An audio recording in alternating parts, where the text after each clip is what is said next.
Hey, everybody, and thank you so much for tuning in to Faithfully Her. I am your girl, Liana Michelle, all decked out in merchandise. Y'all better get this. Okay, because it is coming. These are just some markups that we've done so we can get material and see how it feels before I make a final selection. But now you have an idea of what's to come. So we have a tumbler, and it comes with the metal straw. Okay. We have socks if you want to cozy up on the couch and Netflix and chill. I got you because I love socks. I would say that's me right there, actually. We have journals, and I have ink pens coming to go with the journal. And then we have shirts, the short sleeve shirt, and then the sweatshirt. So, yay! I told y'all merchandise was coming. I'm moving a little slow, but I'm getting it, okay? So just be patient with me. We just gonna lay that down. But today, enough about me, y'all. Today we have a wonderful, wonderful woman on here. I read her bio and I was so moved. I was almost in tears by it. Not because of any sadness, but just the joy that came through her words as to how she developed and found her purpose through everything that she was experiencing internally, physically, and so forth. And it was just so moving. I couldn't wait for you guys to meet her. Okay, so I'm not even gonna say anything else. We're just gonna bring on Mrs. Key Thomas, everybody from MPSavageHair. So yes, let's give her a big warm of applause. That's so cute. I love it.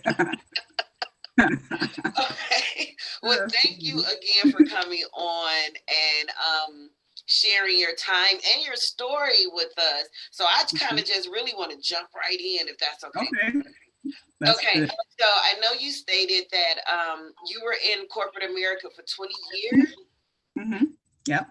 Wow. So was it like your dream job at that time and then it fizzled out and started burning you out? Or was it just always something inside of you saying, I don't know if I want to do this? I would say it was on the surface, I would say it was my dream job because, I was making some good strides in corporate America and where I was at. But I always felt like there was something more there, something more like this is just not it, and kind of with that, what even kind of like probably dive a little further, like as I started kind of going through like just feeling something like and feeling just unhappy and all that, I remember it was a point where I was just like, okay, am I being ungrateful? Because again, I have this great job and, family, all this other stuff, but I felt miserable inside. And so it was one of those things that, I was just kind of going, I went through and did all the things that I was supposed to do, like, get your good grades, get a scholarship, get a good, stable job, whatever, and elevate. But it was like, there was something that was just, I felt empty. And so as things progressed, in terms of just me and like I said, everything really changed for me in 2019. That was when that in 2019 I got a good promotion. I got my father suddenly passed away. I had a surprise pregnancy that right after my father passed away. And so at first I was like, oh my goodness, I'm almost 40, I'm 40 and I'm about to have a baby. But then it's something just kind of like came over me like, oh my goodness, this is my, in my head, I'm like, the baby's going to be a boy, it's going to be like my dad, cause he's gone. So now this is going to be a way he lives on in a sense. And then end up being a topic. And so that crushed me. And then, at the time, I have a 16-year-old son now, but then at the time he was 14, he actually goes to a boarding school now in Massachusetts. So he like left for school. And I remember like, I was so excited about the opportunity he had, but once he left, it was like, oh my goodness, my baby is like gone now 4 years, earlier than he should have been. And so with all that kind of going on, I just never dealt with it. Like I literally just one thing from the other, like the day after the funeral, my son and I, we were on a plane going to school visits. And then, I never took off with the baby, all this stuff. So it was just kind of all that was bottling up inside of me. And I think it was really, after the thing with the pregnancy, that kind of just, I started feeling like, now in hindsight, I go back, I'm like, okay, that's when the depression, I think, really started. But the way that I coped with it, I just kind of like buried myself into my job, not taking care of myself physically, mentally. Like I was, working sometimes 16 hours a day, and I was working from home. So it was just like, I just basically ate, slept, breathed, worked, and I didn't take care. I was just depleting. And so it wasn't until like COVID happened and everybody came home. So my husband and both of my kids then were at home. And then they, kind of was seeing firsthand, it was my husband, and he called my mom, like, no, something has to give. Like, you're not about to kill yourself, for this job in, whatever. And then long story short, I ended up going to therapy, and that just unpacked so many layers of stuff that like I just didn't deal with, what I'm saying? Like stuff I didn't want to deal with. And it also made me, even going back to my childhood and just even realizing in even the context of the job, like I was, again, I've always been a person that's been very concerned about how others viewed me, what I'm saying? Like how others would receive me. And so I always, want to like look nice or whatever. So even there's some days where literally I had just been through a breakdown. And then if I knew, okay, I have to jump on this call, or I got to go, I'm going to put it together. I'm going to show up and just be there. And then I'll come back home and just break back down, and I was doing that a lot. And it was to a point where it was just like, it was out of control. And I got to a place where it was just like super scary. So just in me going through, like I said, getting to that point of almost like literally a breakdown, having to pause. So the doctor pulled me out, took a leave from work, and, start really just going through therapy. And I was doing it multiple times a week and just diving deep on myself. Then that's when I really discovered, I'm like, my whole life has been about pretty much checking boxes and doing stuff on the surface that look good, what I'm saying? Versus like, what do I really want? And I'm like, I didn't even know. I'm like, I had to ask myself, like, KeJuanna, what do you really like to do? And it was hard for me to really figure that out because I had never even took a moment to even discover that, I just was following a plan that was kind of laid out for me in a sense, or what I thought I was supposed to do. Okay. Well, you know what? You said a few things. Okay. Yeah. So, like I told you, I jot notes down or whatever as those thoughts are coming to my mind. So I have a tendency to just go. So that's why I'm like, okay, let me. No, you're okay. Same type of thing, and that's why I have to write. I have to jot stuff down because I'm like, girl, stop talking. So I want to go back though, because you said, and you kind of touched on it. You said when you went to therapy, you realized that you had to unpack some things that even was from your childhood. Yeah, and that was like the first thing that I wrote down when you said that. You always just kind of felt like something was missing or something was wrong. And I was going to ask you, when you think back to your childhood, was that something that you feel that was existed even then? Or is there a certain place where you can see that kind of stems from that feeling of having to please other people? Because you mentioned that, wondering how you're going to be received by people. Like, is there a certain event that you can kind of recollect that may have sparked those feelings in you? Yeah, it's actually interesting. It's related to my father. So, and something that, again, I coming up, I always thought like, oh, I'm good, whatever. But I realized, especially in his death, like, wow, that really did impact me as a child. So when I joke and say I have a ghetto twin. So I have a half sister that's like a few months older than me. So we were born a few months apart. And so at the time, my dad was dating my mom and her mom, apparently. And long story short, he ended up, having a family with my sister's mom. And so I, my dad would be kind of, come around on holidays, things like that. It's different points where, like I was there, I knew of him. I knew, his family, his immediate family, I knew my sister, sort of thing. But it started getting to a point where I started, like something I recall, like as a child, like I remember us being out somewhere and seeing someone that he knew, like some friends, I assume like of him and his wife. And he like said it quickly, but I think he referred me as his goddaughter. And I was maybe like 10, 8 or 9, 10 at a time. And so that was something where, it kind of stung me, but then I was scared. I didn't say anything. I just kind of held it in. And so as I got older, my sister again, we're the same age, and we happened, it just so happened like her best friend like went to my high school. So I kind of always kept up with her and what was going on in her life. And so seeing like, we turned 16, she get a car, I may get a car, whatever, that sort of thing. It was always, and this is something that really kind of came out in therapy, was that, and it's funny because it went all the way through, if I look back through even my career and all the different stages, like I always felt like, okay, I'm doing good, but I always felt like I wasn't number one, you know what I'm saying? Like I was number two. So something that I even still struggle with now is about, like, I have a poster, like my affirmation board and stuff in front of me, but it's about I am enough.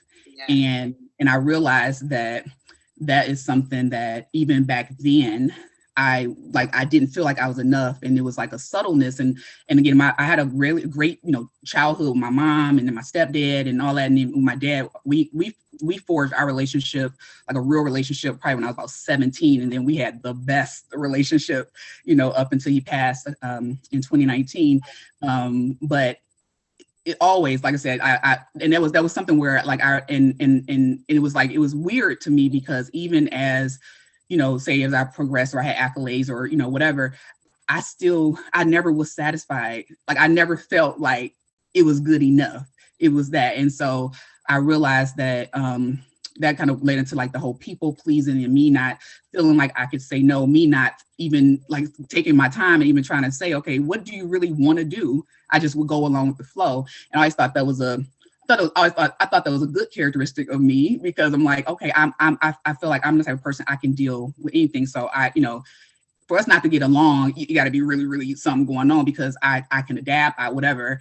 But then now in hindsight, I'm like, yeah, but you were never really being truly you. You know what I'm saying? Like you never even let you really form, because your whole life you were just trying to go with the flow, and you kind of fit in, your crowd, but you never want to stand out too much. I never, and even now, as I say, it's so difficult for me, like with social media, to post and things, because I've always been that person to kind of just come in, I'm there, but when it comes to like a work situation, I would, jump in and did it or whatever. But like, it was something always, there was some insecurities in me, and it all stemming from me just feeling like me as myself, as KeJuanna, I wasn't enough. So I had to, perform. I have to show up to everything I'm invited to. I have to do, just that, because, they probably won't invite me again or whatever. So like, those are things that really came out, during the therapy process. And I'm still in therapy now. So I've been going strong with therapy since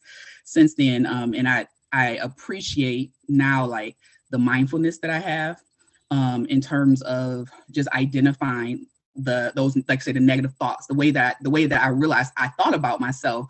I never, ever, like, it took my therapist to like start repeating back to me certain things that I said, and to hear somebody else say it, I'm like, oh my God, but those are the things that I would tell them. Something happened, like, oh, yep, it's just you. It's you, yep, there you go. Like, this is, like whatever, like, so like there's something like innately wrong with me, is that ultimately like where over time I think I got to. And so that's something that now I'm trying to walk back. And it's a struggle. It's still a struggle. You know what? I always praise therapy. I tell people that all the time. I pray, I meditate, and I talk to Jesus he probably like, girl, my line is busy. Stop calling my name. You know what I'm saying? Because I talk to Jesus like all the time. But I believe in therapy, and I being a person who's gone through therapy, I understand exactly what you're saying about identifying, not even understanding that one event of your childhood shaped it did, yeah, the way you live the rest of your life. You know what I'm saying? And you didn't even acknowledge that. I hear people say all the time, oh, just get over it. That was in your childhood. Oh my God, you still holding on to something from 40 years ago. But I'm like, do you not understand how something that happened then, especially if you didn't get what you needed in that moment as well, how it could just shape how you behave moving forward. And you don't even know it. Yep, you don't realize it.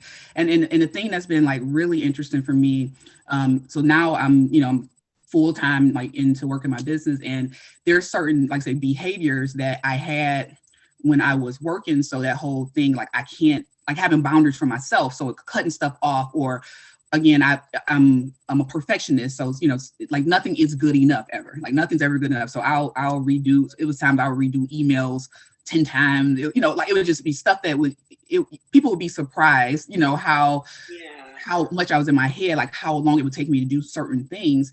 And I found myself like, and even when the whole thing happened with, like I said, getting to the point of that part of like about to literally break down, I thought I was just stressed. I'm like, okay, I'm just stressed out. And in my mind, okay, I'm probably, okay, I got to take a break from work and I'm going right back into, this miserable life. That's kind of what I was thinking. Like, Right. okay, I'm gonna get a little bit whatever, then I'm gonna go right back into it. And this is just what life is about to be. But I never even thought like even about the anxiety and all that. And then like I said, understanding, like, I'm like, my whole life, I have had high functioning anxiety, and I was gonna say high functioning depressed, but really high functioning anxiety.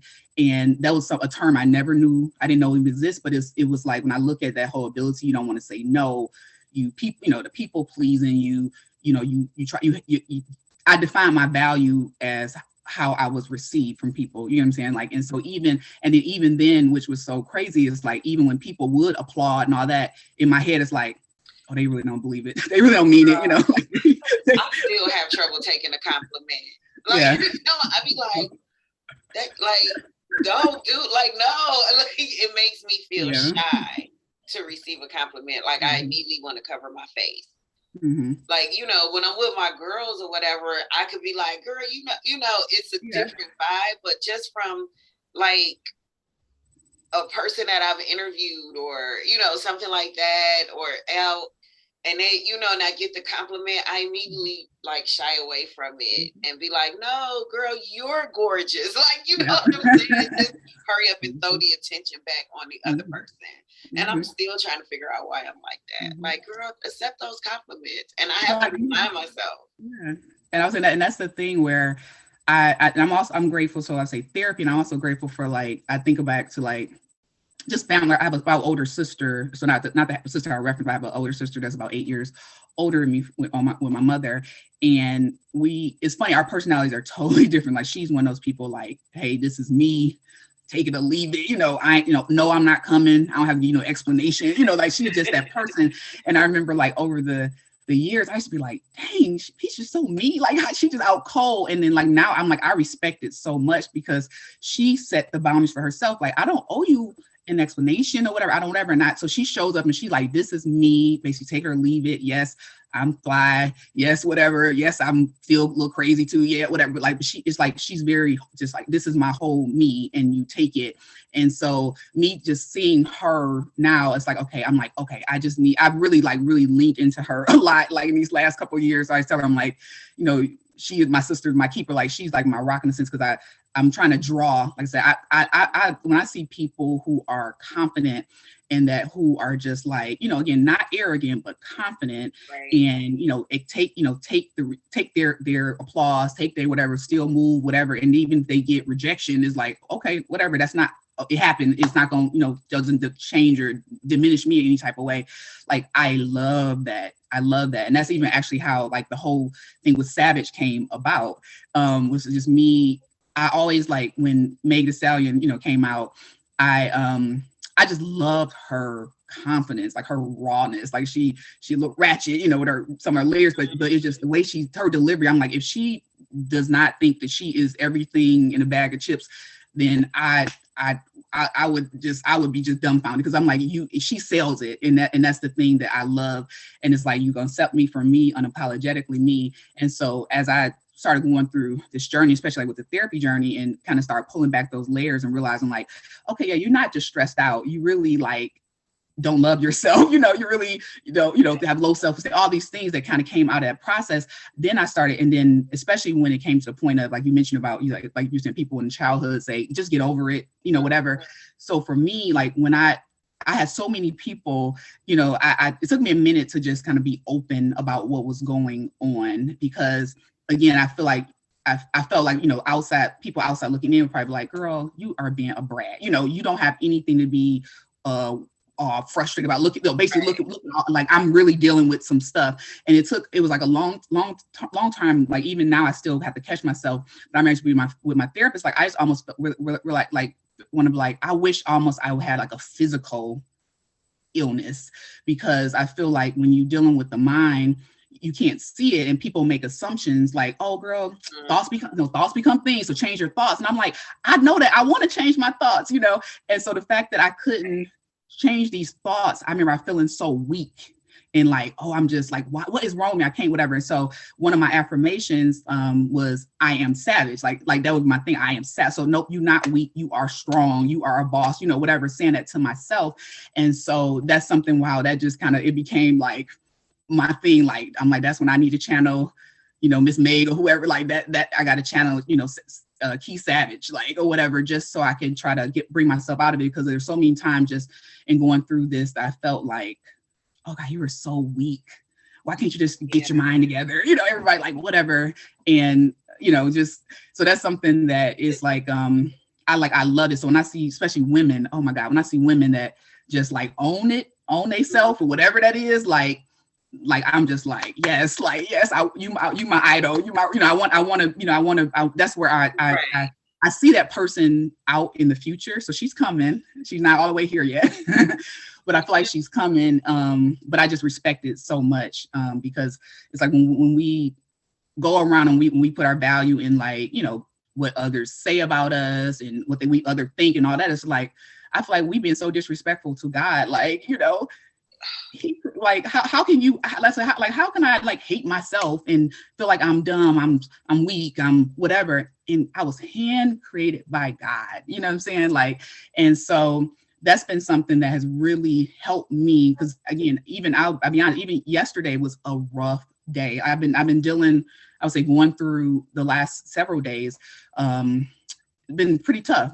My energy has been down, and I've been like, just feeling like on the verge of tears, just out of nowhere for no, like whatever, just kind of feeling a little frustrated with myself, because again, I do feel like I feel like I have a purpose, and I feel like I have a calling, and I get frustrated with myself when I let the fear hold me back, and I'm scared to show up or whatever. I'm overthinking because, oh my goodness, this this font, need to look a certain way, or what if they, whatever. And it's like, no. And so it's been so many times where I had to check myself as like, one, like I say, God, not my will, but your will be done. So let me stop saying like I feel like let me stop trying to be in control of everything. Like, I believe that whoever my message is supposed to reach, it will reach, you know what I'm saying? So that's something that I keep saying. And then also when I be feeling like low about myself, and I remind myself like, God's daughter, like whatever, how in the world can you be thinking this about yourself? Like, so my goal is I want to love myself the way God loves me. Like, that's like my ultimate goal, and like see myself, you get what I'm saying? Like, so that's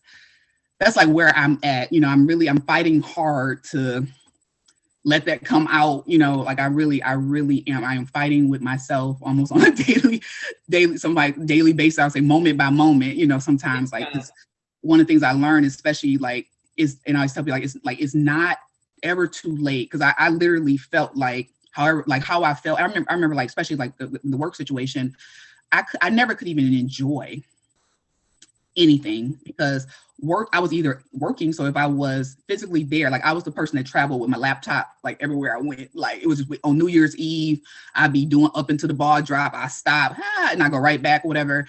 And like, I remember my daughter is 10 now, but especially the first few years of her life, she got to a point where she used to tell people like, oh my God, I hate my mom's job. Like, I'm gonna break her computer. Like, it's just, yeah, because I was never present. Like, or if I'm there and I'm thinking in my mind like, oh shoot, when I get home, I gotta get prepped for this. I gotta, I'm always there. So I just missed a lot of like really, really like moments. And so now it's like, I remember just thinking like, oh, this is life. Especially so when Sunday came, oh my goodness. Like, so Saturday would be okay day for the most part, but about midday, I started thinking about like, oh goodness, one more day. And then I got to go right back into this, and and I would just be trying to just make it to Friday. I just try to make it to Friday. And then at least you got, maybe a little half day break Friday evening. And then, oftentimes I was working on weekend, whatever. And I thought like, this is life, and now it's just like, I'm like, oh, no. That's not how I believe God intended for life to be like, and it's just, life is so short. So I'm all about now, like, do, like I said, discover yourself, what you love, and really, challenge yourself to think about what do you want, and do it, and as long as you're not hurting anybody or whatever, then go for it. Because it was a time, like I said, I was out, I've gotten over it now, but even like the thinking about, okay, what does this look like? I go from this, nice, corporate position to I'm selling wigs, like, and, and so for a long time, like I remember I didn't even tell my therapist because I was thinking she gonna judge me, but cause I'm like, I'm telling her, I'm like, I guess I feel like, God, like, God's calling me to do this, and I think I talked around it for at least a few sessions, and then eventually she what is the business, like, and I ended up telling her, and then, back to that whole thing of, oh, what are people going to say? What are people going to think? And then, but it's like, then when I actually, got started and I connect with my clients and I see again the joy, like just the transformation and the joy that they have, and all, like, I'm like, oh my gosh, like that's just something that it just reaffirms, like, yes, this is where you're walking in the right direction. So, I'm not there by any means yet, but I feel in my heart like I'm moving in that direction that God is calling me to go in. And like I said, it's so rewarding, just to be able to bless, and now I'm at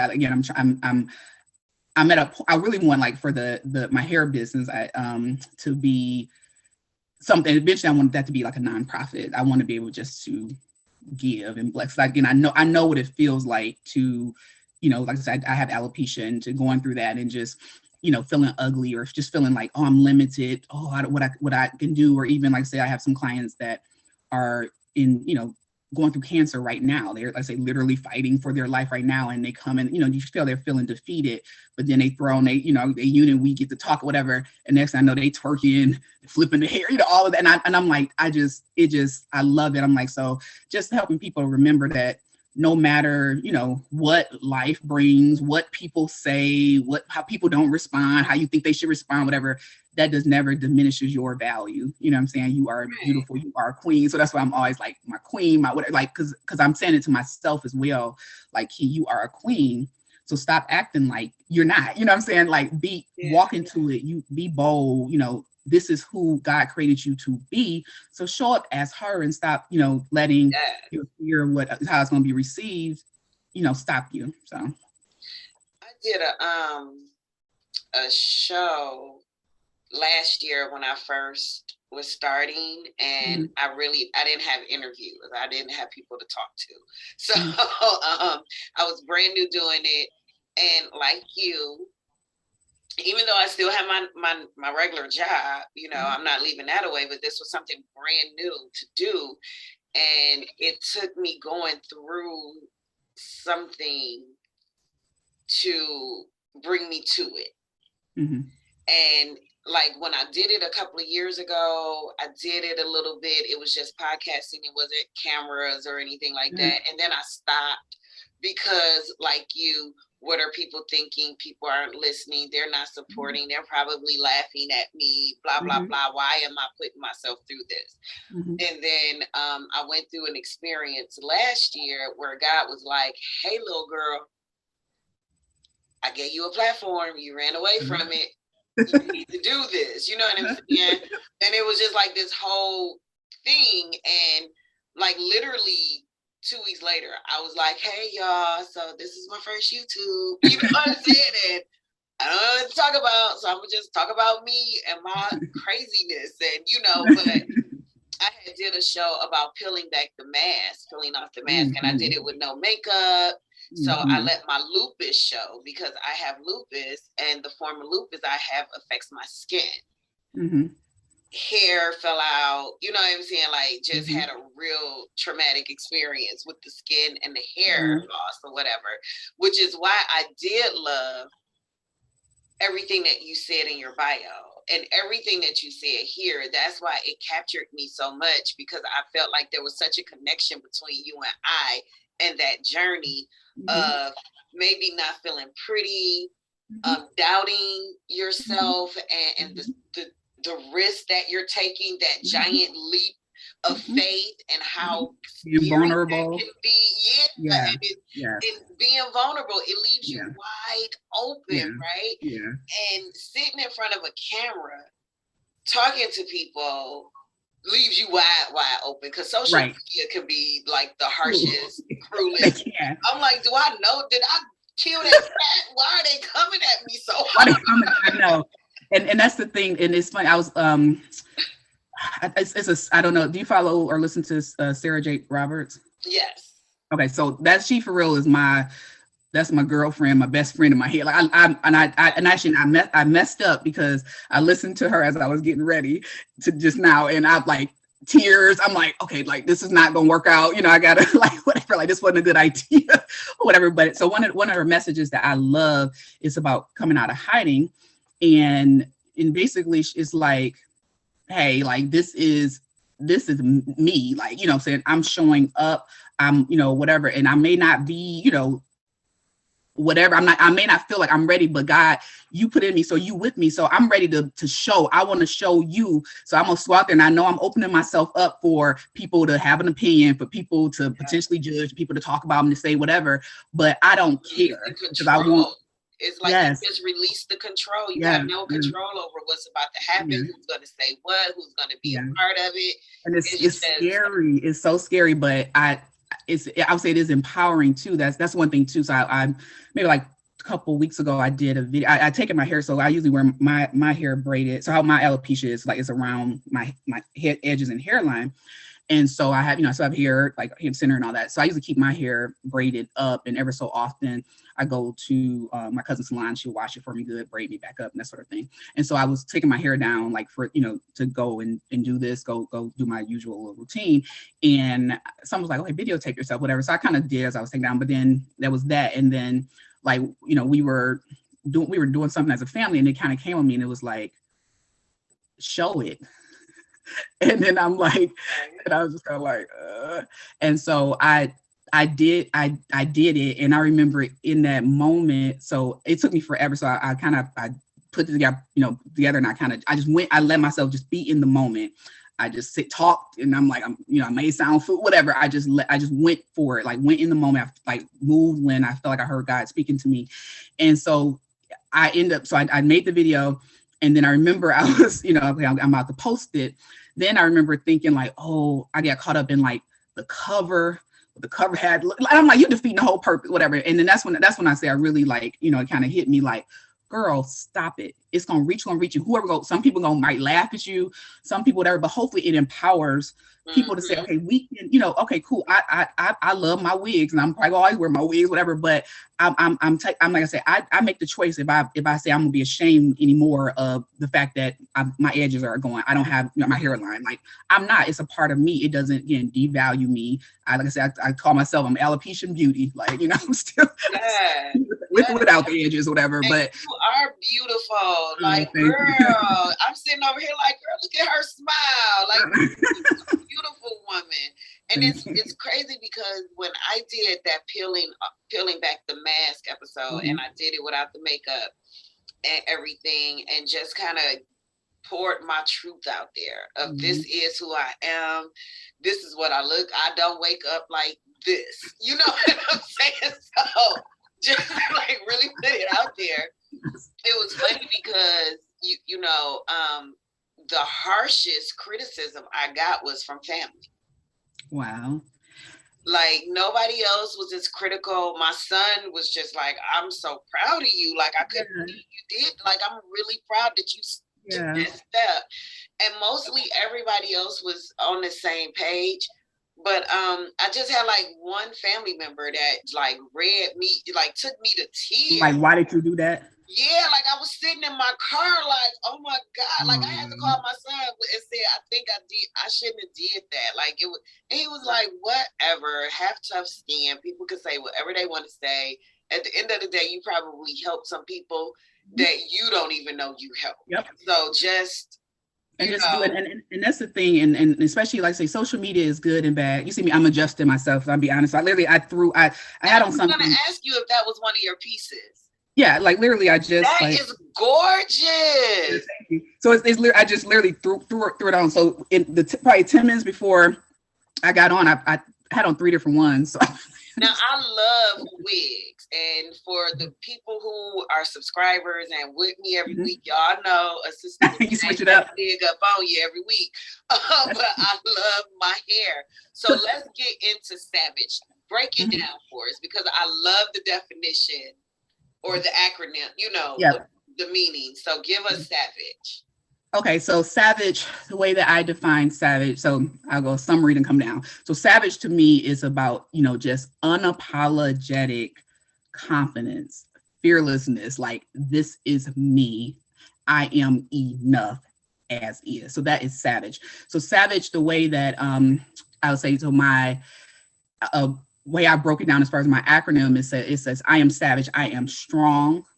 So I'm stronger than my fears, any of that stuff. I'm strong. I can overcome all of it. I am authentic. I am, again, hand molded by God. So I'm going to show up as me and be myself. I am victorious because, again, I'm not in this thing by myself. Yeah. God is with me. So through Christ Jesus, I am victorious. I am amazing. God has gifted me with these wonderful gifts that he wants me to share it with the world. So I am amazing. I am graceful, and I'm graceful in the highs and the lows of life. So I know, again, this too shall pass, like whether it's good, bad, whatever. And just, I'm going to show up and be graceful, again, like the queen that I was born to be. And then I am absolutely 100% enough.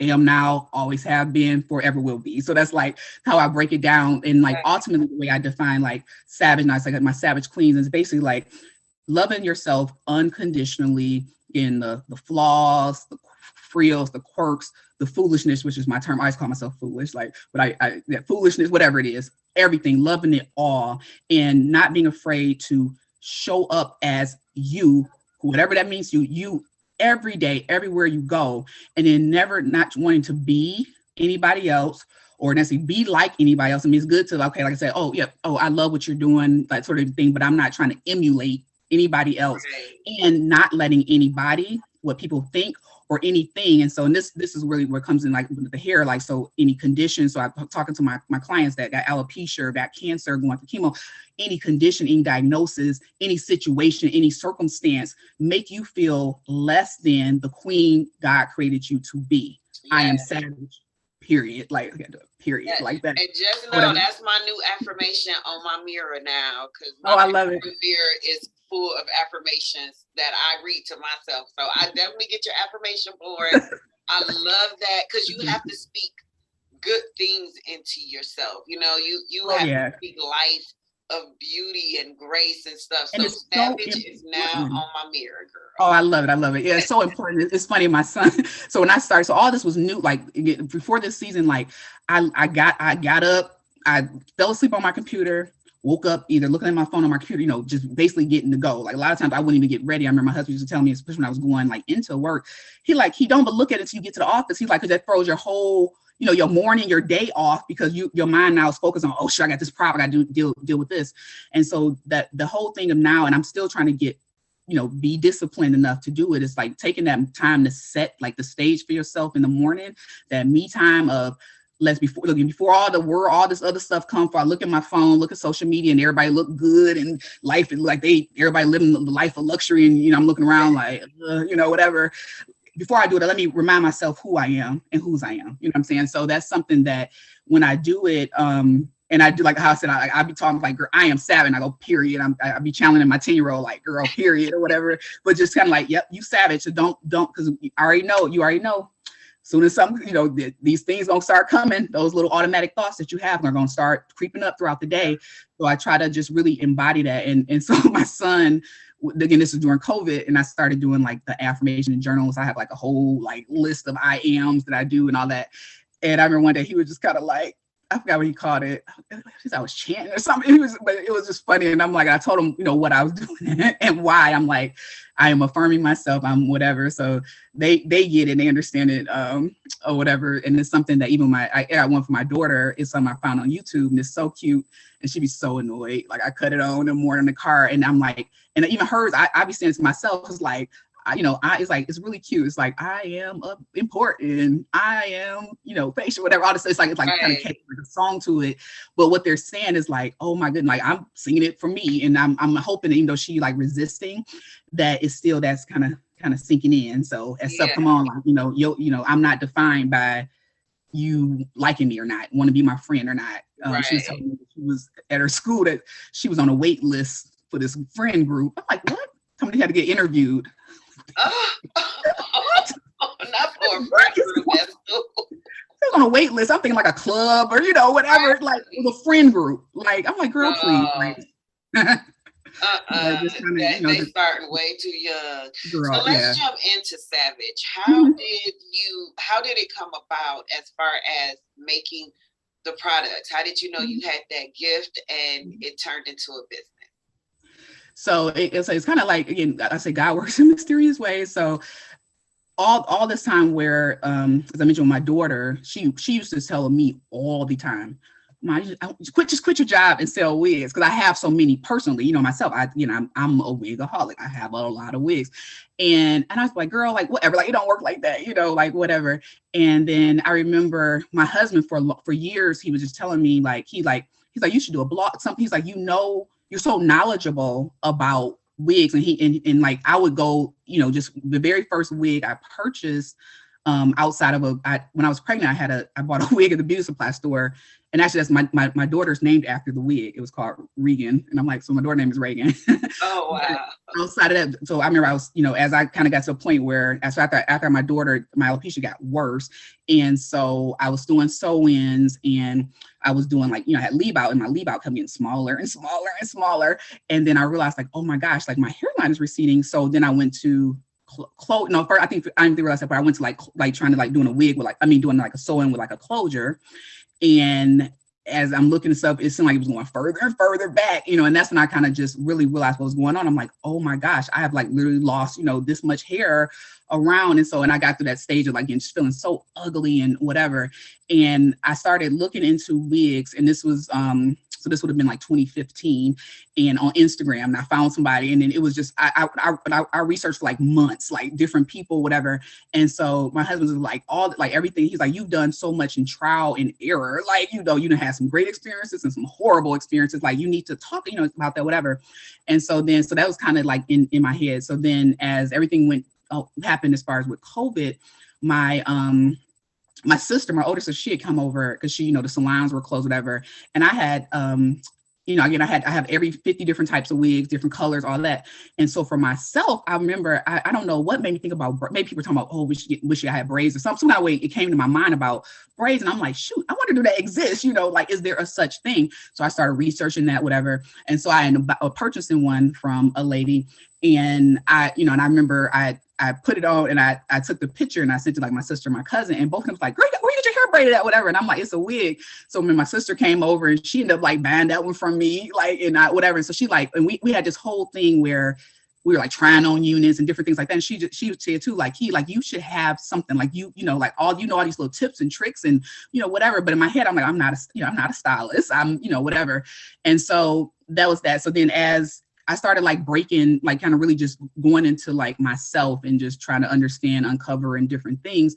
One of the things that really stood out to me was that I loved like, I love like, I guess making people feel good, I guess, if that makes sense. So I like love, like I don't know, say, I'm saying I'm a giver, but I kind of just, I kind of like love that. So initially when I started, like, from like my sister and my husband, like, oh, whatever. I thought, okay, maybe this could be like a business because, especially during COVID, because people were trying to needed their hair done, whatever. But then as I started, like going through and I was vetting vendors, I was whatever, for me, I'm like, I started thinking it was just on me. I'm like, I started thinking back to like, I'm like, I don't want to just sell like wigs. Like I want it to be a whole experience, because I think back to when I was in my journey. So it was probably my wig I think I purchased like off of somebody on Instagram. And the very first one was just awful. It was enormous. I didn't know how to measure it was kind of, I would say, partially my fault, because I had a sew-in in, and I gave her my measurements like on top of my sew-in. So it was huge or whatever. So that one, and then it was another girl, and I think you had to get like, and stuff was super high back then, so maybe like $1,000 I had to pay, and it was like a 6-month waiting period for this. It was all just crazy stuff. And then I remember like, having questions and stuff, and then like nobody would respond to me. It's almost like, girl, just pay your money and go on to I see your wig. And then I ended up meeting this young lady that was here in eCourse, and she was just starting her business. And I remember like, going on Instagram, and I went there she did an in-person consultation. So I was like, oh my goodness. I went there, and I just remember like, and it was funny because she was again, especially now seeing where she is, but she was just starting off. But when I say she just assured me, like I remember, and I just found like in this last week or so, like our email exchange from like that very first consultation, and reading like how she made me feel like, girl, we about to get you together. You are pretty. We about to do, whatever. And so that kind of was sitting on me, and I'm like, okay, I don't want to just sell hair, and I'm like, I want it to be about something. I want, to really hopefully be able to help people. And so as I went through like the trial and error stage in terms of like vendors, because I when I first started off, I'm like, okay, the person, one of the people I had purchased from before, I'm like, okay, I'm gonna work with them. It could be my vendor, yada yada, whatever. And then first one was good, and then like I got like 4 or 5 that were just awful. And so quality. So I found myself continuously having to like fix stuff, and like over time over there. So as I learned how to fix stuff, I've started to learn how to construct too, and I would say God works in mysterious ways in a sense, because I've in my mind, I feel like I've wasted so much money. I done bought, right, not even the braided wigs, other wigs I've purchased from different places, and you get it, and it's like, oh, no return, no whatever. And it's like, dang, I got this, whatever. But in trying to make stuff good for myself, I've now learned, I kind of now I dissected it. Okay, I know how they do this. I know whatever. So then I started making some myself. So things like this is one from a vendor. Like there's no way in the world I would do all these like, little braids, whatever. But I do know how to construct, and it's funny because I keep, having all our little different situations with different vendors. And every time it is, I'd be like, God, I hear you now. Cause I feel like God is telling me, like, use your hands, like, so it's in your hands. So then that's something where I'm now in that potentially that transition stage of like, for the different styles that I know how to make, being able to do, focus on those. And I'll still, people want the other styles do that as well. But it's something I keep hearing, like, it's in your hands. So it's there. And so my ultimate goal, and I'll say, so my very first client, actually, I reached out to someone who I knew from school, and I knew that she had gone through, she's a breast cancer survivor. And so I remember reaching out to her, and we hadn't talked in 10 years plus. And I reached out to her, and I told her, like, I was doing, I'm like, and I just really, I wanted to basically, like, I want you to try it out, it's free, whatever. I just want you to see, because, this is where I see this, but I want to know, is it comfortable for you? Because again, I'm a wig wearer, what I'm saying? So for me, it's no thing to switch up and do that, but like, okay, for somebody who's not really into it, like that sort of thing. And when I say that, when we talked the first time, she told me that she had just been like researching, trying to, and she was just like, she said, God, again, God coordinated this, because she's like, it had been on I've been feeling this certain way, my options that I've been finding at the beauty supplier or different things, whatever like that. And I haven't been feeling like myself. And so we ended up getting together, and I remember, and she was just like, oh, amazing. And she ended up sharing like, that she also had alopecia growing up. And some, again, we never knew, because again, you always hide it. I never knew, but she told me, she was like, she has never in her life been able to get her hair braided. She has never in her life, especially as she got older, like she's like, I hadn't been in the salon in 20 years because the shame of people looking at me. And I was like, I remember that. So I would go to even some of the wigs I would initially wear, it'd be like a stylist in the area. And I'll go there and I take take it off, whatever. And I remember just feeling so embarrassed. Like, I know people are looking at my hair and all that stuff like that. And so that really, just that whole experience with her, and the comfort, that she had in that process, that made me, I'm like, oh my God, like, this is like, that just showed me, I'm like, this is what it is about. Like, I really want to, be able to just help women just to remember who they are. And now she going out of town. She's like, girl, I'm taking Tansy, I'm taking whatever, she taking the wig, she getting her eyebrows done. Like, and I tell her, I'm just like, oh my God, I love it. But it's like, it kind of just helped to renew in her, like, again, I'm not my condition. You know what I'm saying? Like, I have this condition, but that doesn't mean that now this condition becomes my life. I'm still a beautiful woman. I still, care about myself and my, that sort of thing. And that, like, and that's why I tell my clients all the time, I'm like, I get so emotional, like, talking about it when they send me pictures and stuff. I'm just like, oh my God, I cry. Like, it's been so many times. And it's funny because, like, again, I'm a business owner, but it's like, I don't share. I'm like, I just hold on to myself. 'Cause I'm like, oh my, I'm just like proud mama. Like, look at you, girl. You like whatever. And kind of thought in my head, like, oh, show this off, show whatever. But I'm like, cause I just, I'm like, it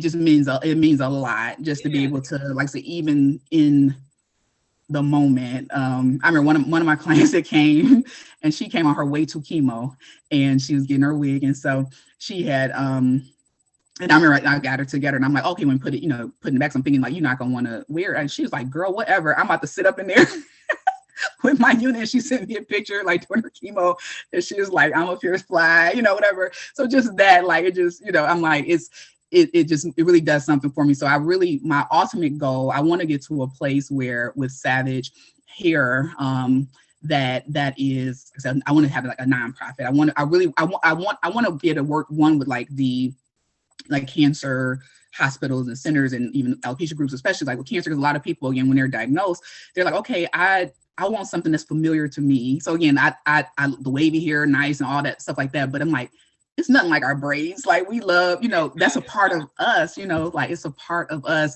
And that was something that even like once I got into my wig life and I was got my confidence back, I missed my braids because I wore my braids forever, all the way up. And that's actually, so my alopecia partly is caused because of my braids.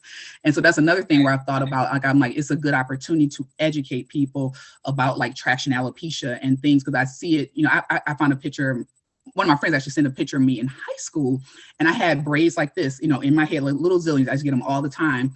And my hair was already thinning then. And it was like, I was still braiding any little piece of hair that was there was getting braided, not realizing, okay, you're ripping your hair out. So trying to just like show people, okay, you may love your braids and all that, but this is like another option, that you can do, especially if you get to the stage where you see, okay, yep, it's pulling, I'm losing hair. Like, oh, let's switch over, let's get your hair break from that tension. And then, like I said, just from just the process of the braids of people, like, just talking to people like, oh, I got to figure out, I need to take these braids out. I got to figure out when I got to take off work and all that. So it's like, this is just something that can help in a lot of ways. But my main, I would say my drive is for the women that, maybe just feeling limited, I'm saying, in terms of their options and, maybe going through that whole lack of self-esteem and confidence because of what they're going through or because of, what's happening with their hair, their physical appearance. Just to remind them that, girl, we still fine. Like, we don't need no hair, whatever, but and to own it. And so that's something too, even I think about like me and trying to, and tell me to stop talking if I'm talking too much. Well, no, you're fine. I was just going to say, because as you're talking, I'm thinking like, I love the way you turned your pain into purpose. Yes. And from going to your corporate America where it was like, oh, it's just another day, Lord have mercy, to see the way you light up when you talk about the hair, it's beautiful. Like, just sitting here having this conversation with you to see just how your facial expressions lit up when you changed into that topic of the hair and how you're helping people. And I love the fact that, I'm a believer that you could be fruitful and multiply, and it doesn't have to do with kids. That's just my belief. So I see you're being fruitful and you're multiplying in what you're doing with your hair, because you're giving back to these women, these patients, they're suffering, and you're multiplying their smiles. You're making them feel great. You're making them feel beautiful again. You're giving them their sexy back. You know what I'm saying? And that is a beautiful thing to be doing in a community that really needs that. I you appreciate know, that. just You got me crying. Stop. no, but I'm just serious. It's a Yeah. beautiful thing Thank because you. I know what it's like. I used to wear braids all the time, and my hair began to thin to where, girl, you could, and it'll be all over like something that simple, which is going all over my head. You know, I remember going into beauty salons and feeling insecure. And even being around my own friends who have all this pretty long, healthy, shiny black hair, just and I'm over here like, girl, let me see how I could make the ponytail work. You know, I'm a wig wearer, love my wigs. So I totally understand and feel where you're coming from, and to know that you took that pain that you were experiencing and those insecurities you had and flipped it. You know, God showed you, he said, hey, that's your calling, right? And you took that and you said, okay, I'm going to turn this pain and I'm going to turn it into a purpose, and I'm going to bless other people. And you took with that one young lady and what you say, Inkster or E-Course, that corresponded to how she made you feel. She blessed you, right? She made you feel good and gave you hope and that, and then you turned around and now you're feeding so many other people with that same blessing.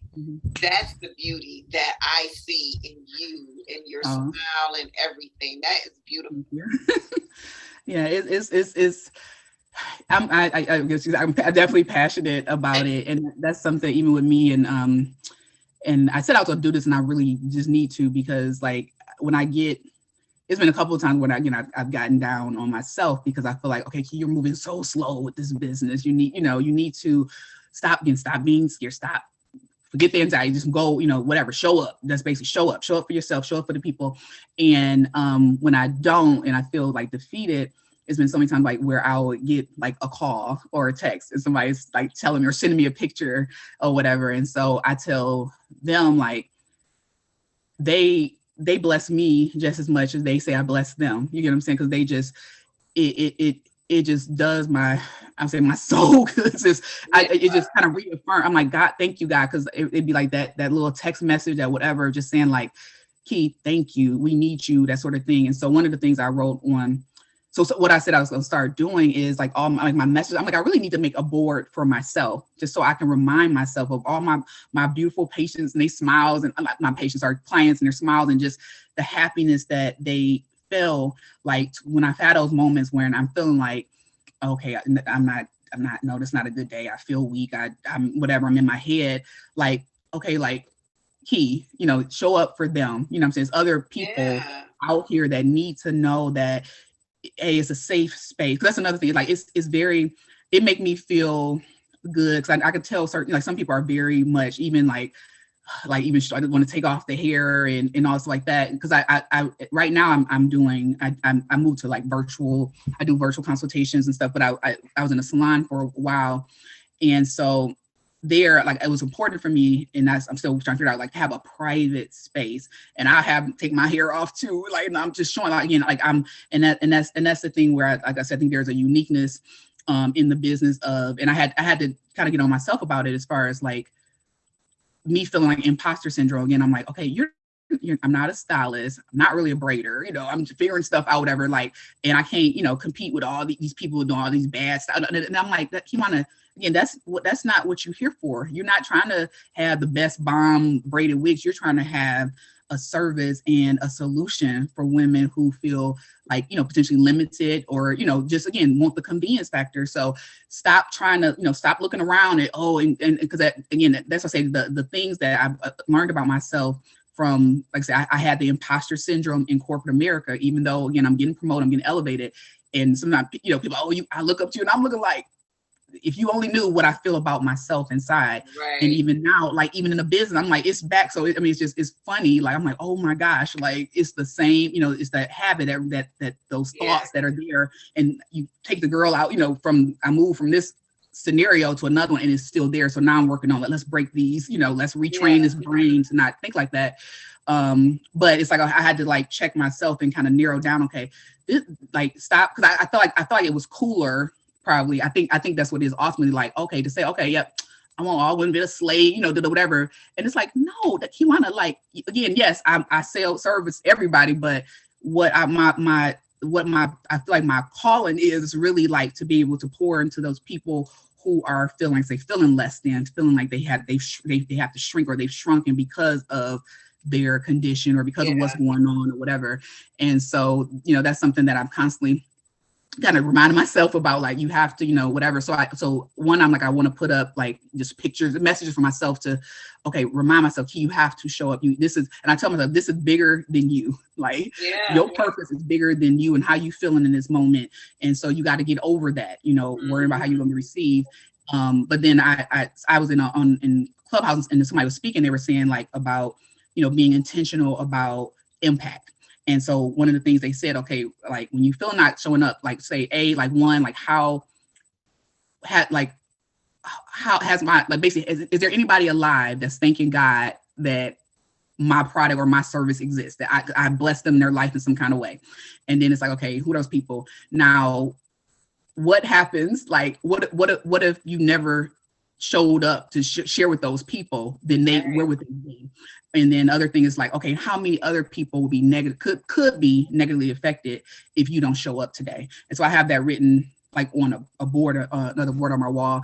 And I look at that and kind of to help remind myself, like, okay, forget, not everybody gonna get it. Some people are gonna laugh. Some people might be like, oh girl, that ain't cute, whatever. But there's some people that need it. They need you. They need me, and I gotta remind myself, like, so that's what I'm doing. You're not there for the ones who don't get it. You're there for the ones that do. You know what I'm saying? So, and that's what I had to also learn. Like, you know what? You're not there for the people who don't get it. You're not there for the people who don't want to receive insight. Because as I share insights about myself, I know I'm not the only one that feel these things. Right.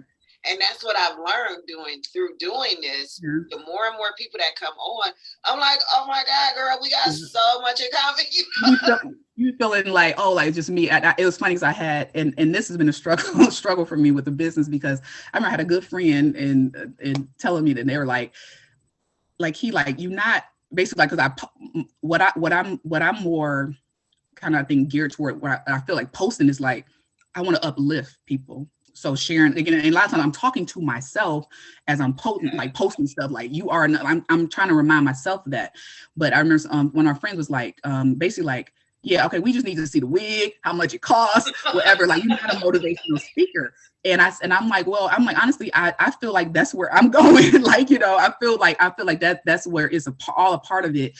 But I'm right now, I'm trying to balance that of like, okay, people need to at least show these products you got, but show them, like, but I just want to uplift, and so I struggle to do a picture of a wig with an uplifting saying, you know what I'm saying? Like, put it in the same flyer or whatever. And, and I was going to ask you, I didn't want to put you on the spot, but I was going to ask you, outside of what you're wearing, which I think I like that one. So I'm going to have to do a measurement so I could get a braided wig for the summertime.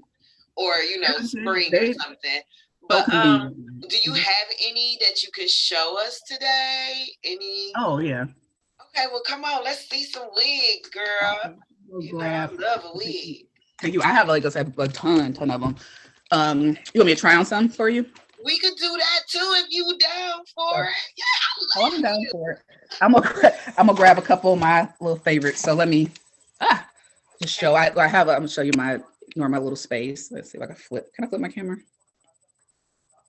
I don't know if I can flip, but I have like a. Oh, okay. So I have a lot of different styles.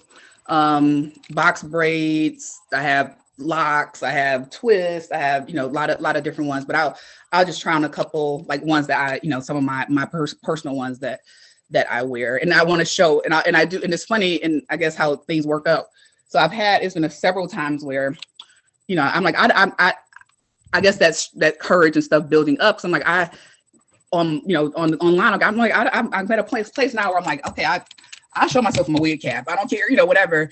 And I think I had to get to that place to be able to show myself without the wig cap, on whatever. But so this one, like I said, is very easy. I just put it off. And I wear a wig ribbon. I didn't grab it, but it's like basically like a velvet, Like little strap that goes, yeah. Yep, and that just kind of helps create friction, because like I say, everything is glueless. I don't do glue. So this is one of my babies.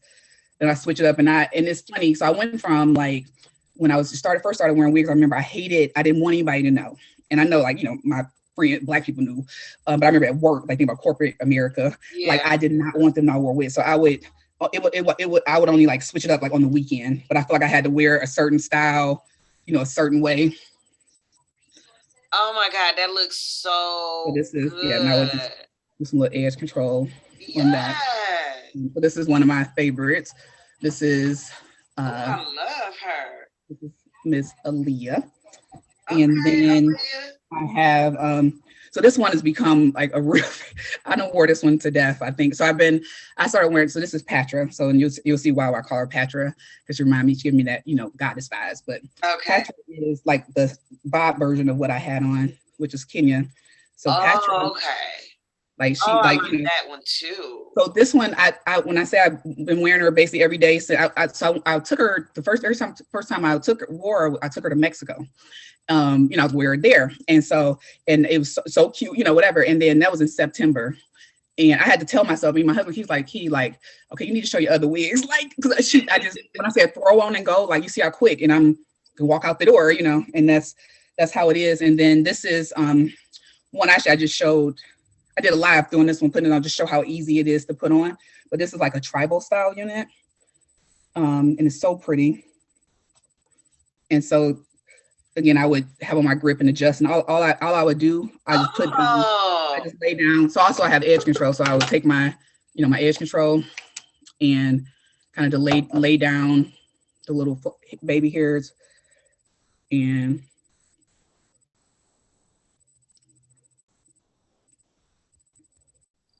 I love that. Yeah, so you really can switch up your style, like whatever you feeling like. And usually for me, it's like my wig is always like the last thing I put on, because it kind of depends on what mood I'm in, where I'm going, what I have on, because I may have. So it's funny, because I went from a place, like I said, I was very much, and I have all of them have a straps in the back, so you can adjust to make it fit. So they'll fit. Because that's the hardest part I have with wigs, is because my head is really small. And even with the clips, like usually I have to like kind of cut and pull a little bit further and like readjust it all the way around to make it fit. So what I add in the units is like this elastic, so a second band. So most of the units I have, some of the units, they have the adjustable, straps that's built into the unit. But there's a second adjustable elastic band, and you can, this like really, so this is when I say secure, I just adjust it. It's like, this ain't going nowhere. And if especially I had on my wig grip, like it really ain't going nowhere. And so those are things. So one of them I've had, it's funny because I was thinking, my one client is like, oh, I have a peanut head, and I think people say that, and then she came, I'm like, you do have a peanut head. It's so little, and it fit, but with the strap we got her together. And then I had another client, because I think I do have a large head, so I think I have a large head. And so one of my clients, she was joking about how big her head was, and I was letting her try on my head, and she's like, no, my head big, whatever. And I'm like, no, I have a big head, whatever. And she put it on, I'm like, oh yeah, you won, like you do have a head. I thought my head was like the biggest of all time, but the strap really allows you to be able to, adjust, and that flexibility, to be able to, unless, so what I say if I do a consult with somebody is like the biggest measurement I would say is going around the circumference. And so if you're in that 21, 22-ish, maybe up to 23 range, then like the standard medium cap will fit you fine. If you get like under that into like 18, 19, then we may want to go down with like a smaller cap. But usually, like I said, with the band, and then if you want to do the wig grip, and then also I have basically a glue. It's called like a soft glue gel, but it's like a temporary hose, like a gel that I can put on underneath the unit that'll make it, really flush. Okay. Flush and stay, set. And it's like, and it's water based, and then you can, usually I just kind of pull it off when I'm ready, or if it's real tacky, you put some water and it just come off. So something that won't damage. Like I said, I don't want to do the glue. So my goal is like to make all of anything that I carry to be in easy wear and beginner friendly. That's my thing, because I know it's scary, like just that whole, especially if you're a person that, you know, didn't wear wigs, or you're not used to wigs, and then now it's like, okay, I gotta like, and everybody, I don't want it to look like a wig, you know, and so I wanted to make it as comfortable as possible, and so that's why I offer like the consultations, because I'm like, I don't want anybody to purchase and like, again, shrink, feel like, oh my God, I want you to, if you're gonna get a wig, I want you to own it, and I want you to be twerk, I want all that, you know, and so I want you, any type of those, you know, those fears, and I want us, let's talk about it all up front. Let me show you. I want you to see what you're getting, so you can know, okay, like I'm comfortable that I know what I'm going to receive, and not, again, my experience with a lot of people, especially dealing like on Instagram and stuff, is like, or even some people I bought from in person, where you see it, you know, look a certain way, and then when you get yours, is something totally different, and then they're unavailable, or they act like you're annoying them because you're asking them questions ahead of time, or, you know, ahead of you sending them your money. And it's like, no, I want, my whole mission is that you to be confident, you to feel beautiful, you to, you know, just be you. And if you, you know, then, so if it's, you know, some people might be like, oh, nope, I don't, whatever it is, I'd be like, okay, let's find something, let's do something else, because I'm not trying to just get rid of wigs and don't care, you know, how, like, I want you to, again, embody the savage, you know what I'm saying, when you put it on. So what is the price range?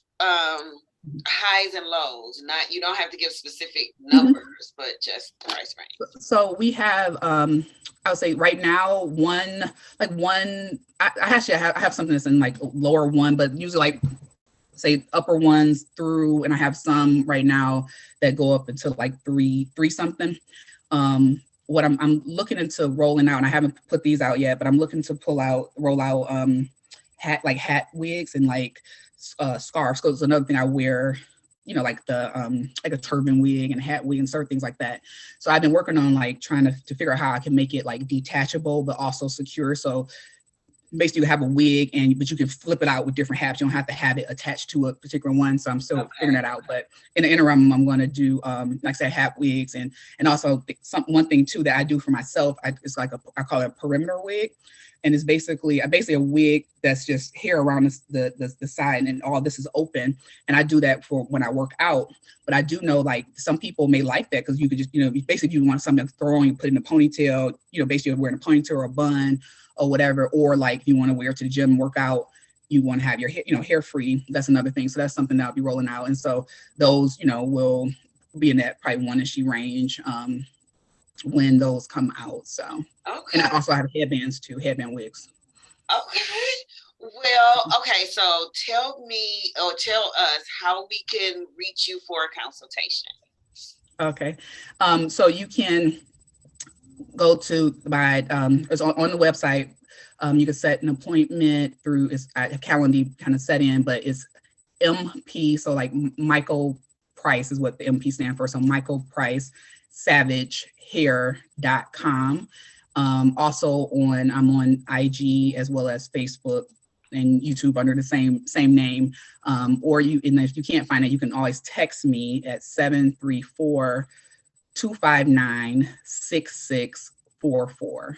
And so I offer a complimentary clarification call, like a 15-minute call if you just kind of have questions, you want to talk about your particular case. And then I offer a detailed actually like a video consultation where we get on like on Zoom, and you know, there you have the opportunity. I could try on different units for you. I could show you the ins and outs of the units, that sort of thing. And so there that's a fee for that. But then if you purchase after the consultation, within a certain time frame, then a portion of that will go like a credit towards your purchase. So like I said, I want it to be, you know, in a sense risk-free, because again, I know firsthand how it is of trusting and, you know, purchasing something that you physically can't touch, you know. Right. And then I also, you know, have it where for my clients that, you know, may need some help once they get their unit, we're able to book, do a call together and do a jump on video, and I could just make sure again, again where to put it and that sort of thing. Because those are things that I had to learn. I used to think you had to wear your wig on your hairline, so my wigs be way back here. And then it wasn't I met the young lady I was mentioning, her name Bree, that she showed me. I'm like, oh, I can cover up this forehead, so stuff like that, like just to show, I want to make sure you know how to wear it, that you got, you fit it properly, you got your bands together and all that stuff. So that's stuff that we can do post-purchase, as well. Okay. So yay. So that's good, because you don't get that when you go into Lee's beauty supply store. Yeah, no. Once you walk out with that wig, you walked out and they not doing nothing. That's it. Or even online, like I said, I had, so the very first person I purchased from online, again, I told you the wig was it was a helmet, it was just horrible, but I took it. I'm like, okay, I didn't know what I was doing as far as how I did my measurements. So like in this last year, maybe like a year or two ago, like I purchased another one, I think probably right at the beginning of COVID. And it came and it still was a helmet, but if I showed you the picture, what it looked like on the mannequin to what I got, it was like a different color. The color was off, all that. And it's like, yep, no refine, no whatever. So I ended up having to pay like another $100 and some to get it colored into like it was like a blonde wig, but it was the tone was just wrong. It just did not work for my complexion, but it didn't, again, it did, the one that was on the mannequin did. And so the one I got did not. And so I ended up having to pay more money to, get it to, be able to do something with it. And it still was helmety and all of that. And so just, that's the thing. I'm like, I don't, I know I'm not gonna be able to satisfy everybody, but my goal is that you are comfortable when you purchase with me. Yeah. Because again, I know it's super scary. So that's what my goal is. Because I bought a few wigs offline, and like literally threw it in the trash. Like, I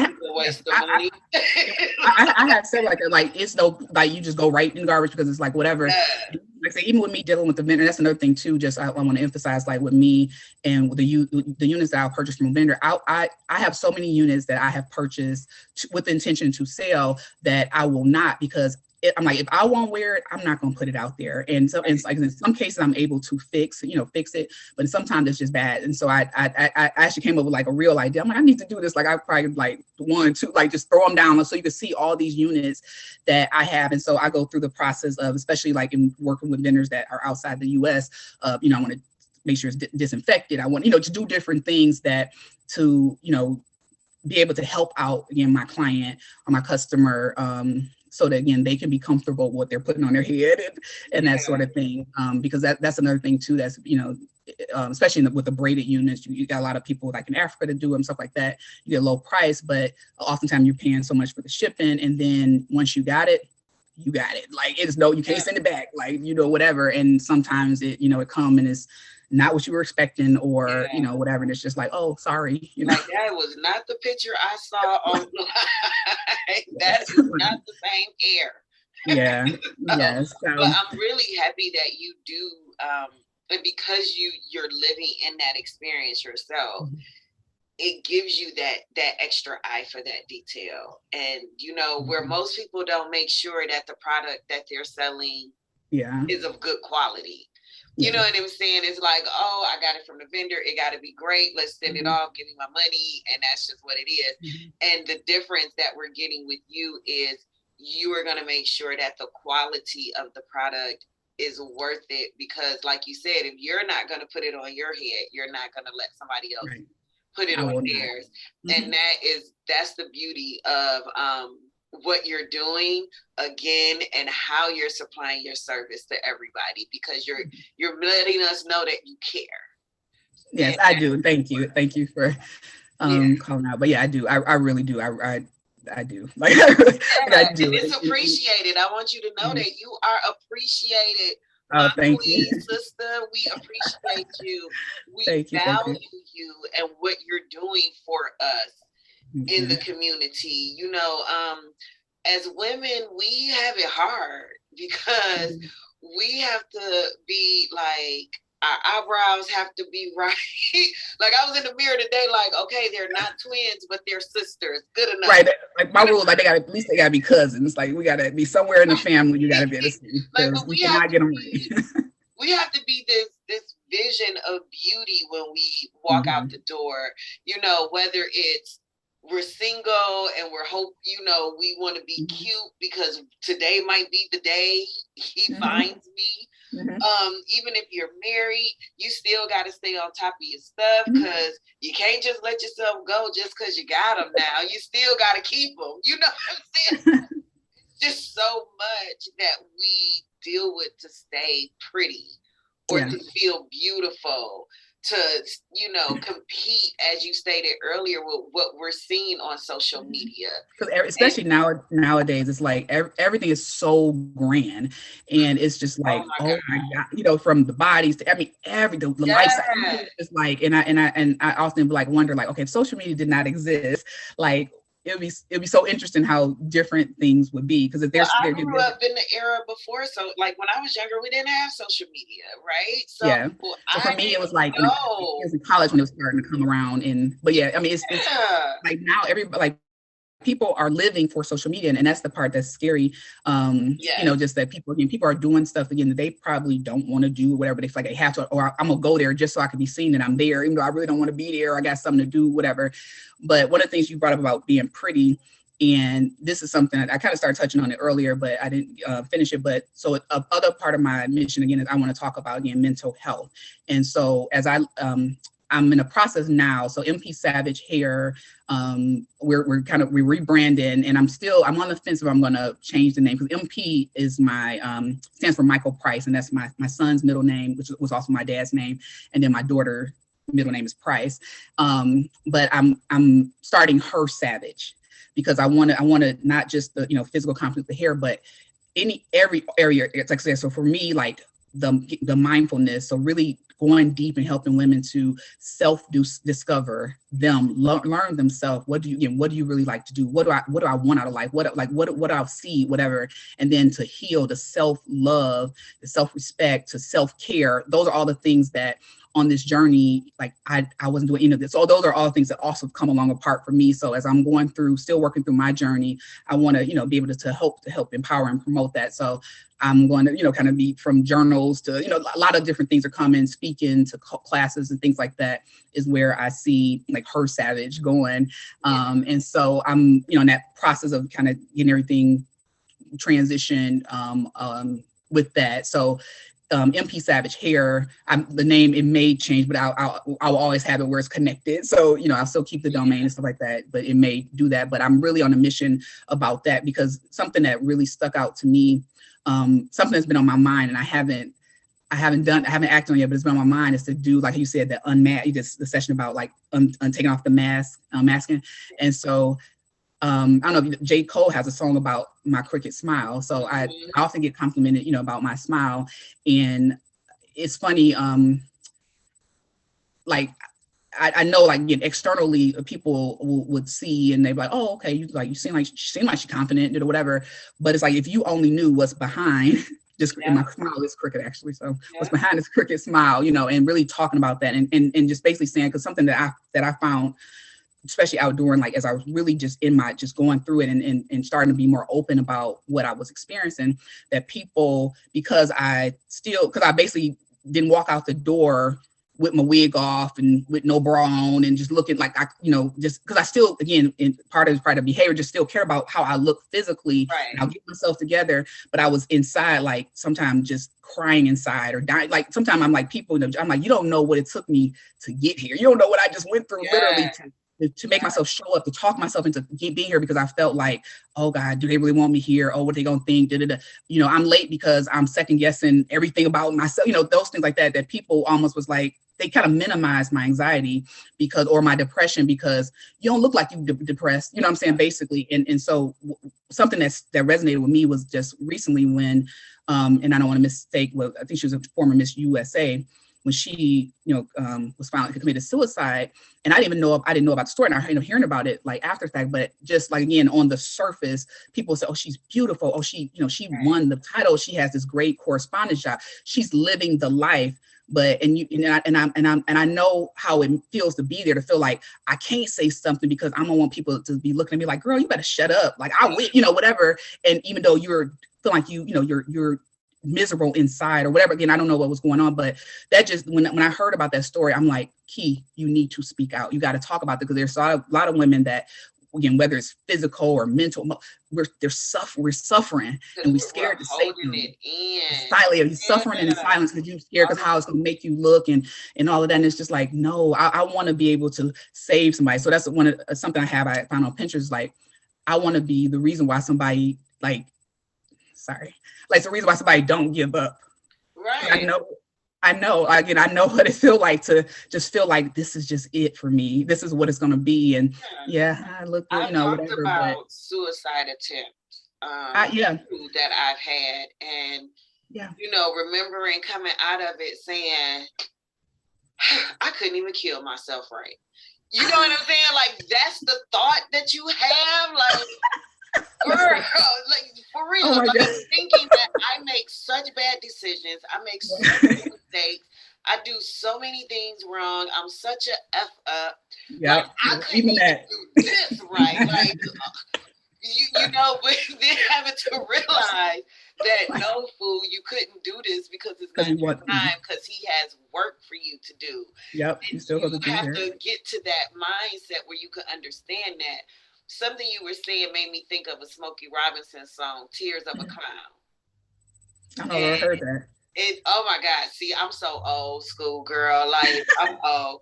But Tears of a Clown is one of my favorite songs by Smokey Robinson. And he talks about that, and the gist of it is everybody sees this face is made up, it's smiling. I tell a joke or two. Everybody, I'm the life of the party. You know what I'm saying?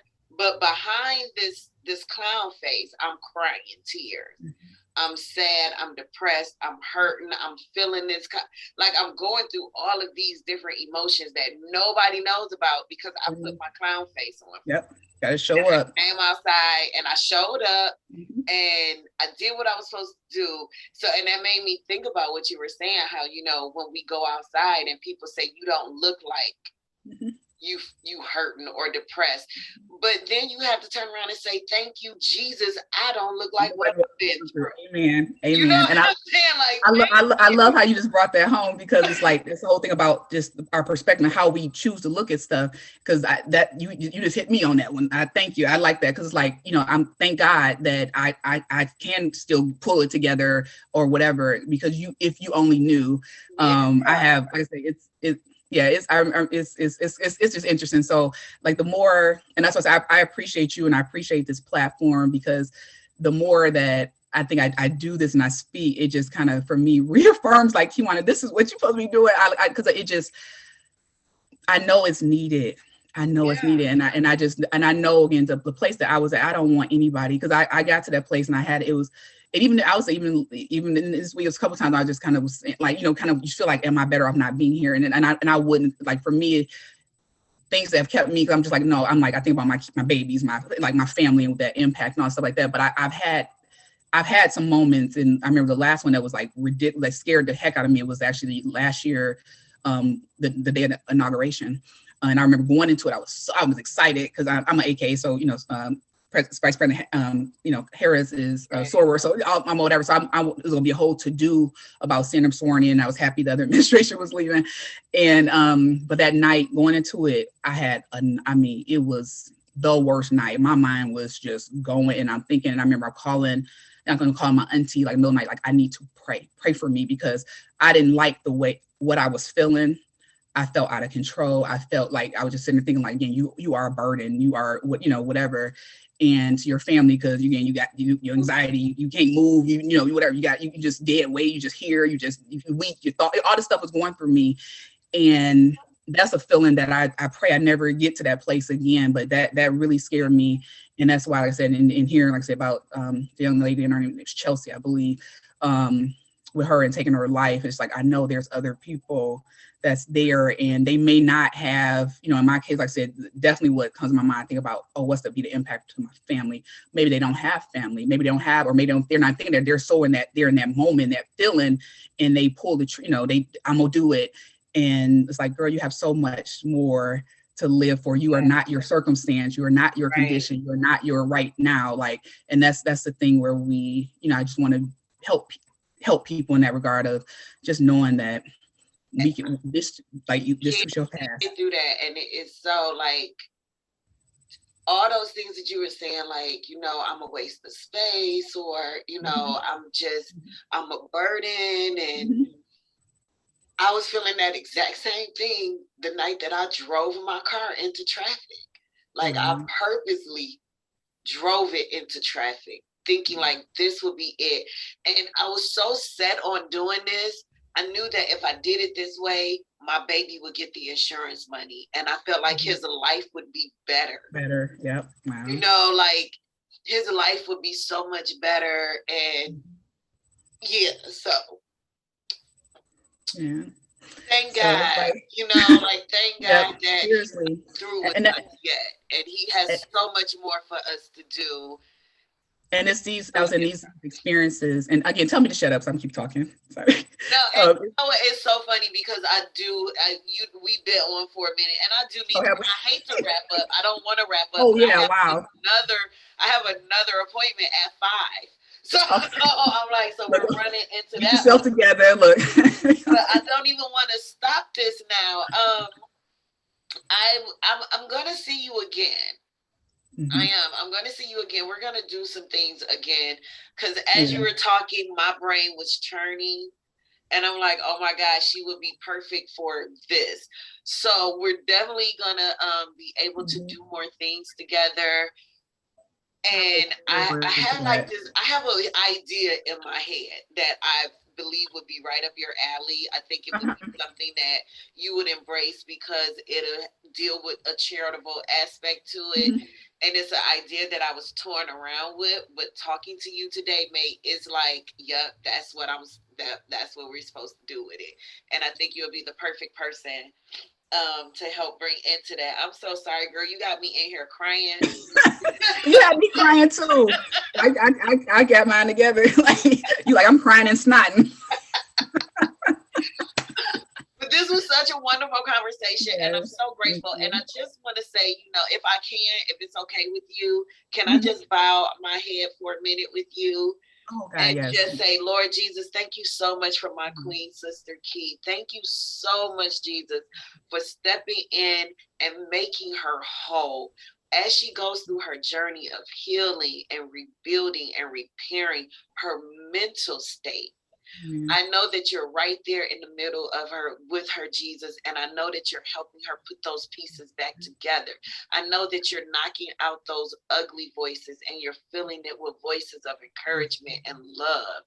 Lord Jesus, we ask that you keep her strong on her journey, that you continue to bless her, her family, and her hands, Jesus, so she could continue to bless the world with happiness and joy, making women feel better about themselves, uplifting these women through her hair products, Lord Jesus.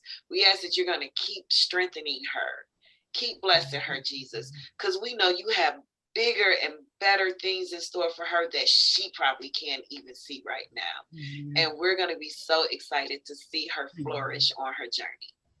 We thank you for all your blessings. We thank you for everything.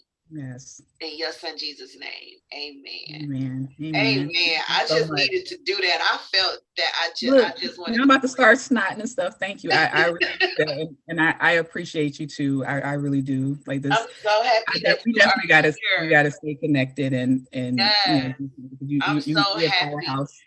So like that board said, what would happen if you don't show up? I would have been devastated today with the show.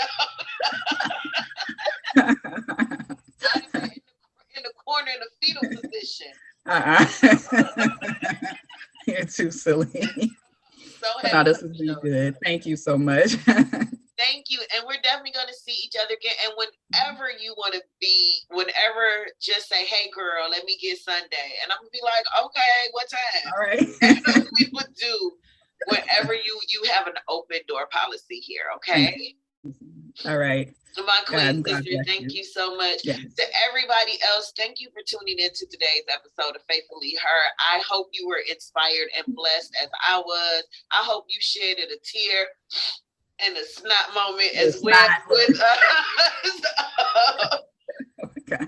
I'm going to put all the information in the description box for how you can get in touch with MPSavageHair, how you can set up a consultation, the website, the Facebook, the IG. We're going to have all of that there for you so you can reach out to this beautiful woman on my pod page website, which is faithfullyher.com/pod page. No, faithfully, I don't know. I'll put it in the description. I can't get it off the top of my head, but I'll put it in the description.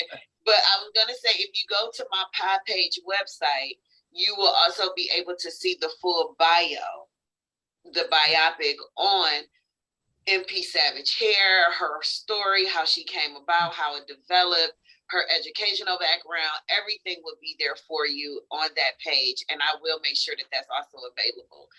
Did you want to leave anybody with any final thoughts? I'll just say that, regardless of what is going on in life, no circumstance, no situation, no what anybody say, it does not diminish your value. You are enough. You were born enough. And so always remember that, like, you are a gift from God, like, to be here, and you have purpose. So don't feel like you need to shrink because you don't feel like you're ready or you're going through. Show up, because wherever you are, you can still bless somebody that maybe, like, just to get at least to that step. And so just don't ever think like, oh, it's not time yet, or I'm too this, I'm too. Nope. Just say, God, use me and show up. But you, most importantly, you are savage, and tell yourself, I am savage, period. Okay, I heard that. And to just piggyback on that, everybody, remember, when you're writing the story of your life, don't let anybody else hold a pen. Amen. God bless everybody. Enjoy the rest of your week.